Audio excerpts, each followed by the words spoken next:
প্রতিশ্রুতি মতো রাজ্যে সপ্তম বেতন কমিশন গঠন রাজ্য সরকারের। রাজ্যের সরকারি কর্মচারীদের জন্য সপ্তম পে কমিশন গঠনের প্রক্রিয়ায় আরও এক ধাপ এগিয়ে গেল। সপ্তম পে কমিশনের জন্য একাধিক গুরুত্বপূর্ণ শর্তাবলী নির্দিষ্ট করে বিজ্ঞপ্তি জারি করল নবান্ন। বিজ্ঞপ্তিতে বেতন কাঠামো, ন্যূনতম বেতন, বার্ষিক বেতন বৃদ্ধি, কেন্দ্রীয় হারের সঙ্গে বেতন স্তরের সামঞ্জস্য, মহার্ঘ ভাতা, বাড়ি ভাড়া ভাতা, অবসরকালীন সুবিধে সহ একাধিক বিষয় পর্যালোচনার কথা বলা হয়েছে।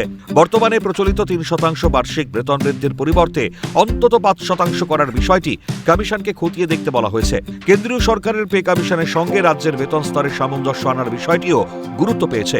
ডিএর ক্ষেত্রেও পরিবর্তনের ইঙ্গিত রয়েছে। ডিএর সংখ্যা নির্ধারণ এবং ভবিষ্যতে নিয়মিতভাবে ডিএ দেওয়ার জন্য স্ট্যান্ডিং অর্ডারের সুপারিশ করার বিষয়টি কমিশনের বিবেচনায় রাখা হয়েছে। বিজ্ঞপ্তিতে ন্যূনতম বেতন নির্ধারণের ক্ষেত্রে 5 সদস্যের পরিবারকে ভিত্তি হিসেবে বিবেচনা করার কথা বলা হয়েছে। সপ্তম পে কমিশনের শর্তাবলীতে শুধু বেতন বৃদ্ধি নয়, সামগ্রিক চাকরির শর্ত, ভাতার পদোন্নতি, অবসরকালীন সুবিধে এবং কর্মপরিবেশকে নতুন করে সাজানোর রূপরেখা দেওয়া হয়েছে। নবান্নের তরফ থেকে নতুন শর্তাবলী দেওয়া হয়েছে। তাতে বলা হচ্ছে যে কমিশনকে যে সুপারিশ রাজ্য সরকার করছে, তাতে বলা হচ্ছে যে বার্ষিক যে বেতন ক্রম অর্থাৎ বেতন বৃদ্ধি, সেটা এতদিন পর্যন্ত 3% ছিল, সেটা বাড়িয়ে 5% করা হোক এবং এই বিষয়টা যেন তারা ভেবে দেখে কমিশনের পক্ষ থেকে। এবং অন্যদিকে দেখা যাচ্ছে যে এই যে মূল্য বৃদ্ধি হচ্ছে, সেক্ষেত্রে একটা পে ম্যাট্রিক্স যাতে তৈরি করা হয় এবং এই পে ম্যাট্রিক্স তৈরি করা খুব অত্যন্ত জরুরি এবং সেই পে ম্যাট্রিক্স তৈরি করার কথাও কিন্তু ইতিমধ্যেই বলা হয়েছে রাজ্যের তরফ থেকে। এবং যে শর্তাবলীর জন্য যে বিজ্ঞপ্তি ইতিমধ্যেই দেওয়া হয়েছে, তাতে এই বক্তব্য কিন্তু রাজ্যের রয়েছে।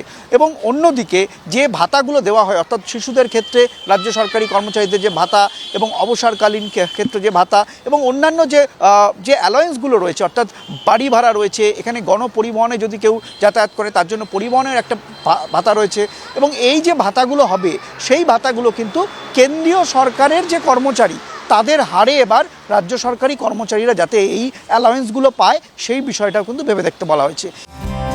অর্থাৎ সপ্তম পে কমিশনের শর্তাবলী এবং কার্যপরিধিতে শুধু বেতন বৃদ্ধি নয়, সামগ্রিক চাকরির শর্ত, ভাতা, পদোন্নতি, অবসরকালীন সুবিধে এবং কর্মপরিবেশকে নতুন করে সাজানোর রূপরেখা দেওয়া হয়েছে।